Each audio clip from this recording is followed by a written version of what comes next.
दिव्यांगता को समाज में आज भी एक कलंक के तौर पर देखा जाता है। भारत सहित पूरी दुनिया में दिव्यांगों की आबादी कहीं न कहीं चिंता का विषय है। हालांकि शारीरिक दिव्यांगता के खिलाफ जंग का बिगुल जरूर फूंका गया है, जिसमें काफ़ी हद तक भारत की स्थिति सुधरी है, मगर मानसिक दिव्यांगता आंकड़ों को देखने के बाद चिंता और बढ़ जाती है। संयुक्त राष्ट्र द्वारा जारी की गई चेतावनी के अनुसार दुनिया भर में 7 में से कम 1 किशोर किशोरियाँ मानसिक विकार के शिकार हैं। मानसिक स्वास्थ्य समस्याओं के मामले पिछले कुछ वर्षों में तेजी से बढ़ते हुए देखे गए हैं। विशेष तौर पर कोरोना महामारी के बाद इसकी दर में और भी बढ़ोतरी आई है। बच्चों में मानसिक चुनौतियां बढ़ रही हैं, ये हम नहीं बल्कि आंकड़े बता रहे हैं। साल 2011 की जनगणना को ही देखा जाए तो देश में इसके शिकार बच्चों की संख्या चिंताजनक है।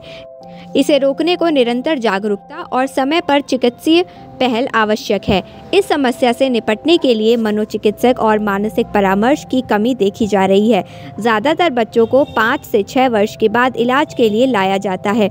कुछ अभिभावक मनोचिकित्सक, न्यूरोलॉजिस्ट, पीडियाट्रिक न्यूरोलॉजिस्ट, शिशु रोग विशेषज्ञ तो कुछ गूगल की मदद से ऑटिज्म मानकर उसके उपचार के लिए स्थापित विशेषज्ञ केंद्रों में जाते हैं। यही कारण है कि मानसिक दिव्यांगता से पीड़ित बच्चों की सही संख्या मौजूद नहीं है।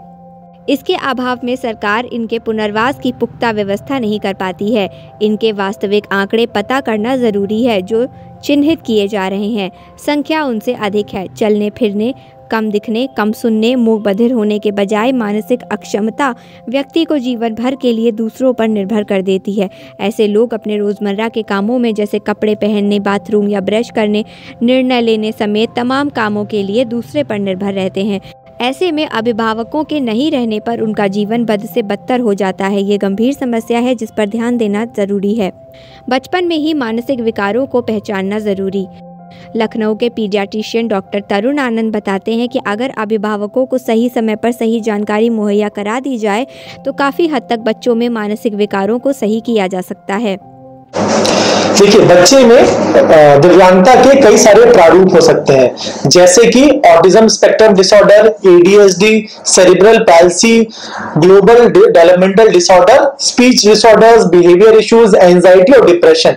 इन सारी चीजों को अर्ली डिटेक्शन और टाइमली इंटरवेंशन से काफी हद तक डिटेक्ट किया जा सकता है। As a paediatrician and as a doctor हमारा रोल ये होना चाहिए कि पेरेंट्स को सही समय से सही चीज की गाइडेंस मिल जाए ताकि बच्चे को आगे चल के उसका लाभ मिल पाए। अगर बच्चों की बात की जाए तो हम बच्चे को जब जब वैक्सीनेशन शेड्यूल पे देखते हैं, जो कि भारत सरकार द्वारा मान्यता प्राप्त है, जन्म के समय 1.5 महीने, 2.5 महीने, 3.5 महीने, इन समय हम बच्चों के डेवलपमेंटल माइलस्टोन चेक करते हैं कि बच्चे की मसल पावर, बच्चे का बोलना, बच्चे का देखना और बच्चे की फिजिकल एक्टिविटीज में कैसी इंप्रूवमेंट है। अगर हमें कभी भी लगता है उसमें डिलेज है तो हमें टाइमली पेरेंट्स को इन्फॉर्म करना चाहिए ताकि वो टाइम से थेरेपी या जो भी मेडिकेशन है वो ले सके।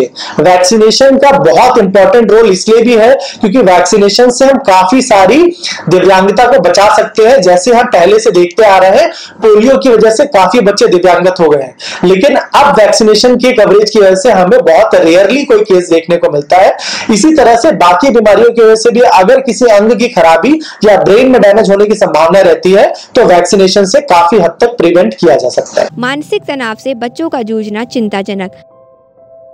लखनऊ में पिछले कई सालों से मरीजों को मानसिक विकारों से निजात दिला रही मनोचिकित्सक डॉक्टर पारुल प्रसाद कहती हैं कि इन दिनों चिंताजनक ये है कि 7 से 8 साल के बच्चे मानसिक तनाव की समस्या लेकर हमारे पास आ रहे हैं।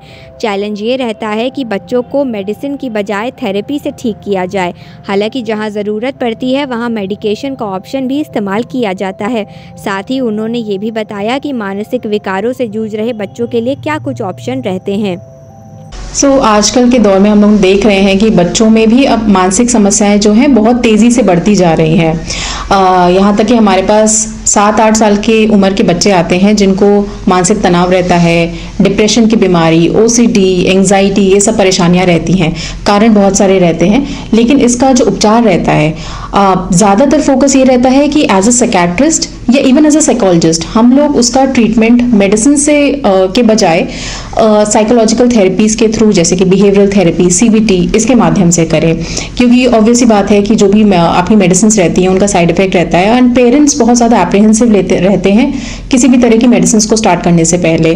तो गिविंग ड्यू अटेंशन टू उनका जो भी रिक्वायरमेंट है एंड वो लोग जो चाहते हैं एंड प्लस जो पेशेंट का कंडीशन है, जो बच्चे का कंडीशन है, उसके हिसाब से हम लोग ज़्यादातर बच्चों में लाइफस्टाइल मॉडिफिकेशन के थ्रू, डाइट के थ्रू, बिहेवियरल थेरेपी के थ्रू हम लोग उनके जो भी प्रॉब्लम्स हैं उसको टारगेट करते हैं। क्योंकि बहुत सारे बच्चों में ये देखा गया है कि जो उनका फॉल्टी लाइफस्टाइल हैबिट्स हैं, जैसे कि फॉर एग्जांपल गलत टाइम पे सोना, लेट नाइट आप मोबाइल का इस्तेमाल कर रहे हैं, पढ़ाई पे फोकस नहीं कर रहे हैं, अपने बाकी के पेयर ग्रुप के साथ में आप नहीं उठ बैठ रहे हैं और गेम्स में बहुत ज़्यादा आप इन्वॉल्व हो रहे हैं, तो इन सब चीज़ों की वजह से आप में जो डिप्रेशन और एंजाइटी जैसे सिम्टम्स आते हैं। तो इनका जो उपचार रहता है वो मेडिसिन से ज़्यादा थेरेपी के माध्यम से होता है। तो सबसे पहले तो हम लोग CRC की टीम से जुड़े हुए हैं, जिससे कि जो इस तरह के बच्चे रहते हैं जिनको किसी भी तरह का दिव्यांगता है, तो वो लोग अपना ट्रीटमेंट, अपना थेरेपी ले सकते हैं। इसके अलावा अभी हम लोग अपना दिसंबर में अपना एक सेंटर भी लॉन्च कर रहे हैं, जो स्पेशली ऐसे बच्चों के लिए है जिनको किसी भी तरह का न्यूरो डेवलपमेंटल डिसऑर्डर है, जैसे कि ऑटिज्म, ADHD, इंटेलेक्चुअल डिसेबिलिटी, और ऐसे बच्चे अपने पेरेंट्स पे ही आश्रित रहते हैं मोस्ट ऑफ द टाइम्स। तो एक स्पेसिफिक सेंटर ऐसा जो इन बच्चों की जो प्रॉब्लम्स हैं उनको ध्यान में रख के बनाया गया है, इनकी सारी आवश्यकताओं को पूरी करने के लिए बनाया गया है, जिससे कि इनको जो भी परेशानियां हो रही हैं उसको हम लोग अच्छे से ट्रीट कर पाएं, मैनेज कर पाएं और ये बच्चे अपना मेन स्ट्रीम में शामिल हो सकें। दिमाग को स्वस्थ बनाए रखने के लिए सही डाइट जरूरी। आहार विशेषज्ञ श्रुतिका चौधरी बताती हैं कि आजकल फिजिकल हेल्थ पर ध्यान देने का ट्रेंड जारी है, लेकिन मानसिक स्वास्थ्य को हर कोई दरकिनार कर देता है। हमारा मस्तिष्क शरीर के सभी कार्य, प्रतिक्रियाओं, मूवमेंट, विचारों, संवेदनाओं, सांसों और दिल की धड़कनों के लिए जिम्मेदार होता है। इसके लिए मानसिक ईंधन की आवश्यकता होती है। ये ईंधन हमें उसी भोजन से प्राप्त होता है जिसे हम खाते हैं। Like nowadays people only talk about their physical health, physical well-being, वो कैसे दिख रहे हैं, पतले होने के लिए या फिर मसल मास गेन करने के लिए क्या डाइट फॉलो करनी चाहिए, कैसा न्यूट्रिशन लेना चाहिए, but no one talks about कि हमें क्या डाइट फॉलो करनी चाहिए जिससे हमारा ब्रेन अच्छे से फंक्शन करे, ब्रेन हेल्थ अच्छी रहे। तो हमारा ब्रेन है वो 24/7 वर्क कर रहा है, even during sleeping also.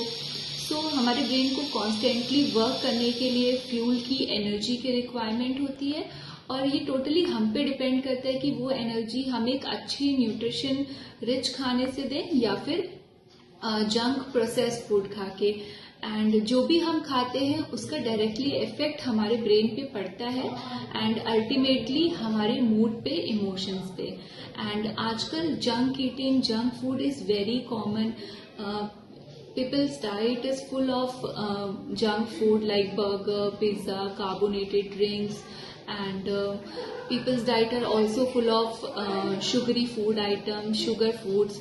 So अगर हम इन चीज़ों को अवॉइड करें और डेली अपने डाइट में थोड़े थोड़े चेंजेस लाएं, जैसे कि एक बैलेंस हेल्दी मील खाएं जिसमें मोर ऑफ फ्रूट्स हो, वेजिटेबल्स हो, गुड क्वालिटी प्रोटीन हो, तो हम अपने ब्रेन को बहुत सारी डिजीजेस जैसे डिप्रेशन, एंजाइटी, अल्जाइमर, पार्किंसन, इनसे प्रिवेंट कर सकते हैं और हेल्प करेगा अच्छा न्यूट्रिशन हमारे ब्रेन को अच्छे से फंक्शन करने के लिए भी। और अगर हम किसी भी मेंटल हेल्थ डिजीज या डिसऑर्डर को डील कर रहे हैं तो उसे मैनेज करने में भी न्यूट्रिशन एक बहुत बड़ा रोल प्ले करता है। शुरू हुई जन जागरूकता अभियान की मुहिम। मानसिक दिव्यांगता के खिलाफ शुरू हुई जंग में आहुति डालते हुए लखनऊ के द होप फाउंडेशन द्वारा संचालित the hope rehabilitation and learning centre की तरफ से पूरे साल यानी 3 दिसंबर 2024 से 3 दिसंबर 2025 तक कैंप का आयोजन किया जाएगा। सेंटर के प्रबंध निदेशक दिव्यांशु कुमार ने बताया कि इस कैंप के तहत कोई भी व्यक्ति या मरीज का फ्री असेसमेंट किया जाएगा। 4 दिन की मुफ्त थेरेपी दी जाएगी, फ्री कंसल्टेशन दिया जाएगा। इस जन जागरूकता अभियान के तहत समाज में ये सुनिश्चित किया जाएगा कि थेरेपी के माध्यम से मानसिक विकारों पर काफ़ी हद तक जीत पाई जा सकती है। पहला तो यही है कि हम एक प्रॉपर जहाँ भी मतलब कि अच्छे सेंटर्स हैं, जब कॉलेजेस हैं, उन कॉलेजेस से अच्छी हायरिंग करते हैं। हमारी जो इंटरव्यू की प्रक्रिया है, जो हायरिंग प्रक्रिया है, वो काफ़ी टफ है ताकि फिल्टर्ड वे में अच्छे थेरेपिस्ट हम हायर कर सकें। सेकंड ये है कि इंटीग्रेटेड वे में काम हो, हर एक फील्ड का विशेषज्ञ हमारे पास रहे ताकि वो एक दूसरे से कोऑर्डिनेटेड वे में रिजल्ट ला सके। थर्ड ये है कि हमने देखा कि जब बच्चा जो है हमारे पास आता है तो उसको क्या होता है कि स्कूल्स में जल्दी लेते नहीं है, तो उनका एकेडमिक भी ओके हो सके, या स्कूल रेडीनेस प्रोग्राम हमने चलाया हुआ है। उसके तहत हमारे एक स्कूल भी चलता है, the hope global play school, जिसमें हम बच्चों को स्कूल के लिए रेडी करते हैं, मेन स्ट्रीम स्कूल्स के लिए रेडी करते हैं। और वहाँ से जब बच्चे निकलते हैं तो मेन स्ट्रीम स्कूल्स में कोप अप करने में उन्हें किसी तरीके की तकलीफ नहीं होती है। तो इस तरीके से हम लोग कैंप्स लगाते हैं। अभी हम लोगों ने वर्ल्ड डिसेबिलिटी दिवस के अवसर पर इस बार 3 दिसंबर से हमने स्टार्ट किया है कि हम पूरे साल कैंप लगाएंगे, और उस साल कैंप में कोई भी व्यक्ति या कोई भी पेशेंट हमारे पास आता है तो उसका असेसमेंट फ्री ऑफ कॉस्ट किया जाएगा, और उसकी जो 3 दिन की 4 दिन की थेरेपी भी है वो भी फ्री ऑफ कॉस्ट की जाएगी, जिसका कोई भी चार्ज नहीं लिया जाएगा। फ्री कंसल्टेशन दिया जाएगा व्यक्ति को, और ताकि लोगों में अवेयरनेस हो कि हाँ, थेरेपी के दौरान थेरेपी से लोगों का विकास होता है, वो मेन स्ट्रीम मुख्य धारा में शामिल होने में उनको काफ़ी हद तक मदद मिल पाएगी। और जिन तक जागरूकता नहीं है उस जागरूकता को फैलाने के लिए इस कैंप का हम लोग साल भर आयोजन रखेंगे।